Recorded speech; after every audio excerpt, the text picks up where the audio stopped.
మాజీ ఎంపీ మార్గాని భరత్రామ్ చుట్టూ ఉన్న వారంతా నేర చరిత్ర కలిగిన వారేనని తెలుగుదేశం పార్టీ నగర ఎస్ఎస్ఎల్ అధ్యక్షులు చాపల చిన్నరాజు ఆరోపించారు.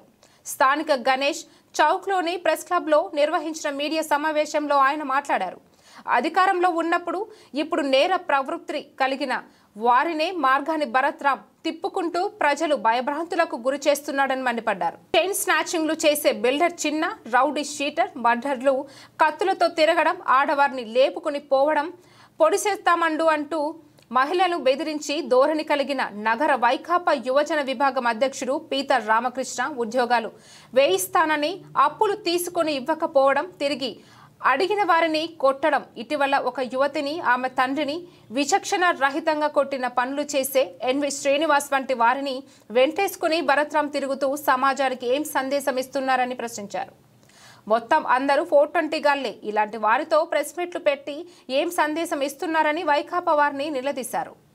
వీరెవరైనా సమర్థవంతమైన నాయకుల ప్రజాక్షేత్రంలో ఉండి ఒక 10 ఓట్లు వేయించగలరని ప్రశ్నించారు.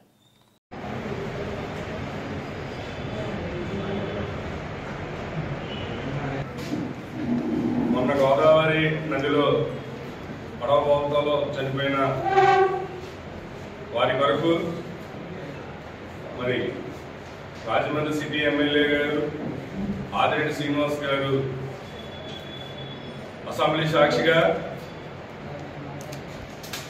అయినా సరే వారి మీద కఠిన చర్యలు తీసుకుంటాం అని చెప్పడం జరిగింది.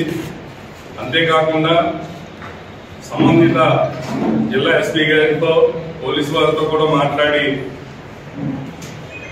వారి మీద, ముగ్గురి మీద కేసు కట్టించడం కూడా జరిగింది. అందులో ఒక నాయకుడైతే మరి ఏదైతే శవ రాజకీయాలకి చేయడానికి మరి గతంలో మా నాయకులు చెప్పిన పారాషూట్ ఎంపీ వచ్చి 2-3 వేసుకొని అడవడి చేసి వెళ్ళిపోవడం తప్పితే మరి పూర్తిగా తెలుసుకోవాల్సింది ఏంటంటే ఆ నాయకులు చెప్తున్నాం, ఆ ముగ్గురులో కూడా మరి వైసీపీ నాయకత్వంలో పనిచేసిన నాయకుడు అంజీ అనే ఒక అతను కూడా ముగ్గురులో ఒక నేరస్తులు కేసు కట్టిన వాళ్ళలో ఒకడు వైఎస్ఆర్సీపీ మూలంలో ఉన్నవాళ్ళు. మరి ఏదైనా సూచనలు అయితే తీసుకోవడానికి ప్రభుత్వం రెడీగా ఉంది.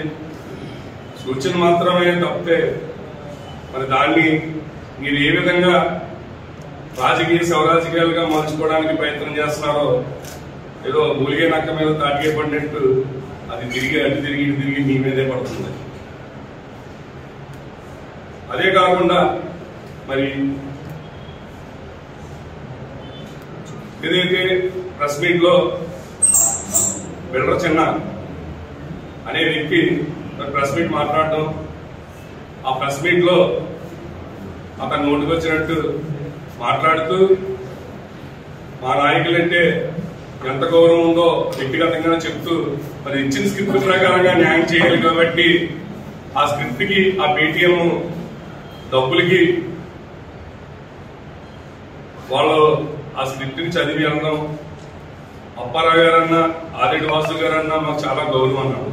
అది మా నాయకుల రాజమండ్రి ప్రజల్లో రాజకీయంగా కానీ సేవాపరంగా కానీ ఏమైనా సంపాదించుకున్నది ఆదిరెడ్డి ఫ్యామిలీకి ఉందంటే అది ఏ పార్టీ వారు అయినా సరే ఆదిరెడ్డి ఫ్యామిలీ గొప్పతనాన్ని చెప్పాల్సిందే. స్క్రిప్ట్ మాత్రం ఇచ్చారు, స్క్రిప్ట్ పరంగా చెప్తూ మా నాయకుడి గొప్పతనాన్ని కూడా పొగిడాడు. కానీ భరత్రామ్ చుట్టూరు ఎవర్రా ఉన్నదని అంటే మరి ఏదైతే చిన్న బిల్డర్ చిన్న ఉన్నాడో మరి ఆయన నేర చరిత్ర, అదే గతంలో ఒక సైన్స్ స్నాచింగ్ కేసులో విషయమై వాళ్ళ నాయకులే, ప్రస్తుత వైసీపీ నాయకులే స్టేషన్ లో పెడితే ఇదే ఆదిరెడ్డి అప్పారావు గారి సాయంతో బయటకు వచ్చిన బిల్డర్ చిన్న. అంతేకాకుండా ఆయన ఒక వైసీపీ నాయకుడైన మాజీ పారాషూట్ ఎంపీఏ. గాలిలో వచ్చాం, మా నాయకుడి గాలిలో రాలే, మా నాయకుడి గాలిలోకి వెళ్ళలే. ప్రజాక్షేత్రంలో ప్రజల మధ్యన ఓట్లతో గెలిచాడు. అందుకనే ఆదిరెడ్డి శ్రీనివాస్ గారిని ఈ ప్రజలు ఆదరించారు. నువ్వు గాలిలో వచ్చిన ఎంపీవి, గాలిలోనే వెళ్ళిపోయి పట్టే. ఆ నాయకుడు కాదు అనే అంత అర్హత పెట్టచ్చు నాకే లేదు, అలాగండి రాజమండ్రి ప్రజలు కూడా ఎవరు ఒప్పుకునేది లేదు. మరి ప్రజలు చెప్తున్నారు మంచి ప్రభుత్వం ఎన్డీఏ కూటమి ప్రభుత్వం అని.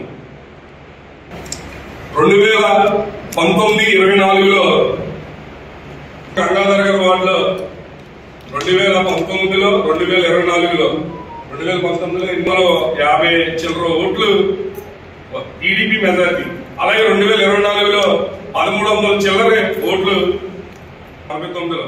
మా నాయకత్వాన్ని ఎలా పెంపొందించుకుంటున్నాం అనేది, మా నాయకుడు మమ్మల్ని ఎలా నడిపిస్తున్నాడు అనేది ఇది నిదర్శనం. అలాగే 14వ వార్డులో 2019లో ఒక ఈవీఎంలో ఒక నాయకుడు ఓట్లు వైసీపీ 14వ వార్డులో ఉన్న ఇన్ఛార్జ్ టీడీపీ ఈ లోకుగా మాట్లాడడం జరిగింది. మరి 24లో ఆ నాయకుడికి చెంప చెల్లుమనేటట్టుగా టీడీపీ అత్యధిక మెజార్టీని సాధించడం జరిగింది. జనాలలో ఏది వెళ్ళాలి, ఎలా చేయాలి అనేది మా నాయకుడు మాకు నేర్పించిన తాలూకా. మేము దాన్ని తీసుకుని వెళ్తున్నాం.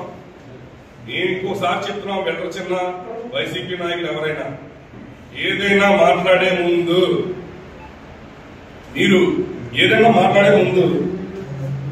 ఆలోచించి మాట్లాడాలని మేము కోరడం జరుగుతుంది.